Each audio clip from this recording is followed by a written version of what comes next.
Refugiado é um imigrante também, só que ele é um imigrante forçado, ou seja, ele foi forçado a sair do seu país de origem, a migração dele não foi espontânea, não foi voluntária. Né? Diferente de uma pessoa, quantos aqui que nos ouvem, nos veem, foram para um outro país e em algum momento já foram imigrantes. Né? Foi para trabalhar, foi para estudar, foi para passear, viajar, enfim. Né? Então eu escolhi sair do meu país, ir para um outro país e, ok, ali eu sou um imigrante.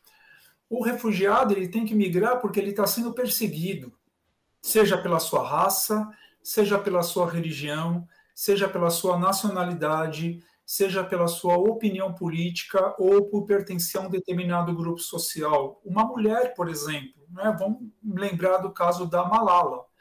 Eu só queria ter o direito de estudar. Então, você ser mulher em alguns países significa que você não terá os mesmos direitos que os homens. Tá? Isso significa que você tem seus direitos básicos violados. Tá? Então, há uma violação de direitos humanos. Em alguns países, mulheres têm o seu órgão genital mutilado. Isso ainda é uma prática em alguns países da África, principalmente. Né? Homossexuais, então, você ser gay, lésbica em alguns países, significa que você vai ser perseguido, vai ser torturado e muitas vezes morto. Tá? Então, isso é ser um refugiado. E mais recentemente, entende-se como refugiado também pessoas que migram por conta de grave e generalizada violação de direitos humanos ou por estarem em países que passam por conflitos armados. O caso da Síria, por exemplo. Então, não é preciso eu ter sido perseguido para que eu possa migrar em busca de refúgio. Tá? Eu viver num país em que há conflitos armados já me abre essa possibilidade. E há vários países no mundo, principalmente Oriente Médio e África hoje, que ainda há conflitos armados. E o processo para conseguir refúgio? Eu imagino, de repente, em cada país talvez tenha suas particularidades, né? Como é que funciona mais ou menos isso? Como é que é um processo para a pessoa se caracterizar como refugiado? Isso é diferente daquele que, por opção, se mudou para um país, né, buscando oportunidades, etc., né, daquele que é refugiado? Isso é uma boa pergunta, Adriano, porque as pessoas confundem muito o refugiado com o asilado. Né? O asilo tem a ver com perseguição política, estritamente. Né? E um asilado ele pode pedir asilo dentro do seu próprio país. Basta ele ir para uma embaixada, para um consulado de um outro país e aí ele formaliza o pedido de asilo político. No caso do refúgio, isso não é possível, tá? Não só no Brasil, mas isso globalmente. Tem no refúgio uma palavra chamada extraterritorialidade, ou seja, eu tenho que ter saído do meu país de origem, entrado num outro país, para que ali sim eu solicite refúgio, eu formalize refúgio. Então, essas pessoas entram no Brasil com visto de turista. Tá? Então, eles estão vindo para cá, a princípio, como turistas. Tá? Isso para as pessoas que entram legalmente, porque há também a possibilidade de pessoas que entrem ilegalmente no país. Tá? Há casos, hoje ainda são poucos, mas eles existem, de pessoas que chegam de África para o Brasil clandestinamente em porões de navio. Tá? E essas pessoas têm esse direito, porque elas saíram num contexto de perseguição, num contexto de guerra. Muitas vezes elas não tiveram tempo hábil ou condições financeiras para se prepararem para virem para cá legalmente. Tá? Então, uma vez dentro do Brasil, elas são direcionadas à Polícia Federal e ali elas formalizam o pedido de refúgio. Tá? Então, elas serão, a partir desse instante, solicitantes de refúgio.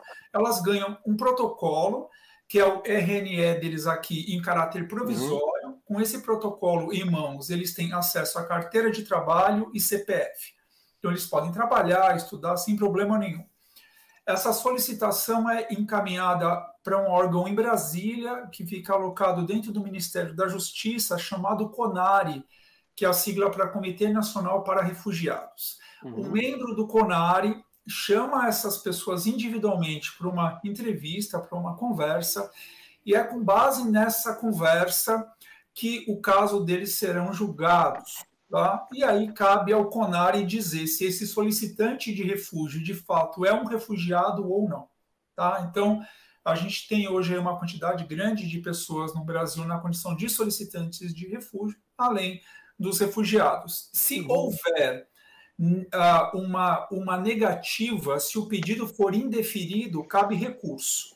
Tá? E aí o recurso não é julgado mais pelo CONARE, sim especificamente pelo Ministério da Justiça. Tá? No caso de uma nova recusa, de um novo indeferimento, não cabe mais recurso. Essas pessoas deixam de ser solicitantes de refúgio e passam a ser imigrantes econômicos. E aí é um outro processo, uma outra lei que cuida desse tema, e aí a gente não está falando mais de refúgio. Muito legal. Te confesso que eu não tinha claro a questão